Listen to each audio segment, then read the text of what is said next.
அனைவருக்கும் கணித வணக்கம். இப்போ பார்க்க போகிறது 6ஆம் வகுப்புக்குரிய கணக்கு முதல் பருவம். அதில் காற்புள்ளி அமைத்தல் பற்றிய கணக்குகளை பன்னாட்டு எண்முறை மல்டிநேஷனல் அந்த முறையில் எப்படி காற்புள்ளியை நம்ம அமைத்து கணக்குகளை செய்யலாம் அப்படிங்கிறத ஒரு எடுத்துக்காட்டு கணக்கு மூலமாக நம்ம பார்க்க போகிறோம்.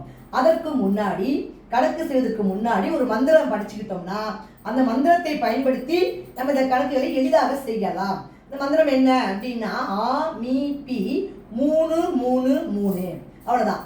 ஆனா என்னது 1000, மீனா மில்லியன், அடுத்து பீனா பில்லியன். இவ்வளோதான். இந்த ஞாபகம் வச்சுக்கிட்டோம்னா அந்த கணக்கை எளிதாக நம்ம கொடுக்கப்பட்ட கணக்குகளை எப்படி காற்புள்ளியை அமைத்து அதை எப்படி படிக்கலாம், எப்படி எழுதலாம் அப்படிங்கிறத நம்ம ஈஸியாக புரிஞ்சுக்கலாம். இப்போ பாருங்க, ஒரு எடுத்துக்காட்டு கணக்கு கொடுத்துருக்கேன்.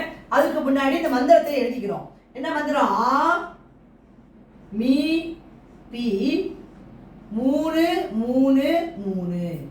இந்த மந்திரத்தை நம்ம ஞாபகம் வச்சுக்கிட்டு இதை பயன்படுத்தி இந்த கணக்கு கொடுக்கப்பட்ட கணக்கு நம்பர் கொடுத்துருக்காங்க பாருங்க, 5 7 3 4 4 0 கொடுத்து இந்த கணக்குகளை காற்புள்ளியை பன்னாட்டு எண்முறையில எப்படி போடலாம், கமா எப்படி போடலாம் அப்படிங்கிறத இப்போ பார்க்க போறோம். இப்போ பாருங்க, இந்த கொடுக்கப்பட்ட கணக்கை நான் எழுதிக்கிறேன்.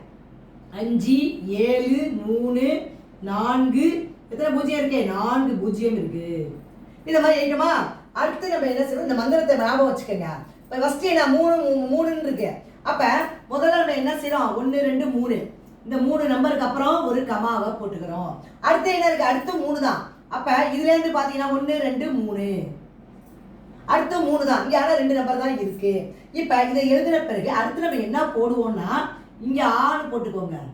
அடுத்து இங்க என்ன வந்துடும்? ஆன்னு போட்டோமா, இது me.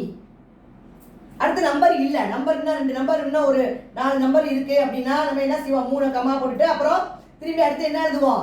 Ah me be billion B போடுவோம். இந்த கணக்கை பொறுத்த வரைக்கும் மில்லியன் வழக்கு தான் நம்பர் கொடுக்கப்பட்டிருக்கு. இப்ப நான் கமா போட்டுட்டேன். ஃபர்ஸ்ட் என்ன பண்ணிட்டேன்? 3 கமா, அப்புறம் 3, அப்புறம் 3 3 தான் கமா போட்டுட்டு போனோம். இந்த கணக்கை பொறுத்த வரைக்கும் ஃபர்ஸ்ட் 3 கமா போட்டுட்டேன், அடுத்த 3 கமா போட்டுட்டேன், அடுத்து 2 நம்பர் தான் இருக்கு. அந்த 2 நம்பருக்கு அப்ப எழுதிக்கிட்டோம், கமா போட்டுக்கிட்டே மேல என்ன எழுதுறோம்? முதல்ல எழுதுறது 1000, அடுத்து எழுத போறது மில்லியன், அப்புறம் நம்பர் இருந்துச்சுன்னா அடுத்து பில்லியன் எழுதலாம். இப்ப பாருங்க, எளிதாக படிச்சிடலாம். இப்ப பாருங்க என்ன படிக்கலாம்? 57 கிட்ட கமா போட்டுருக்கோமா இங்க? அப்ப 57 மில்லியன். அடுத்து என்ன பண்ணணும்? இது சேர்த்து படிக்கணும். 340,000. அவ்வளவுதான். இப்ப ஈஸியா இருக்கு, உங்களுக்கு புரிஞ்சிருக்கும். என்ன பண்ணிடுவோம்? கமா போடுறத தெரிஞ்சுக்கிட்டோம்னா அடுத்து நம்ம அதை எளிதாக படிக்கலாம், எழுதி பார்க்கலாம். புரிஞ்சுங்களா?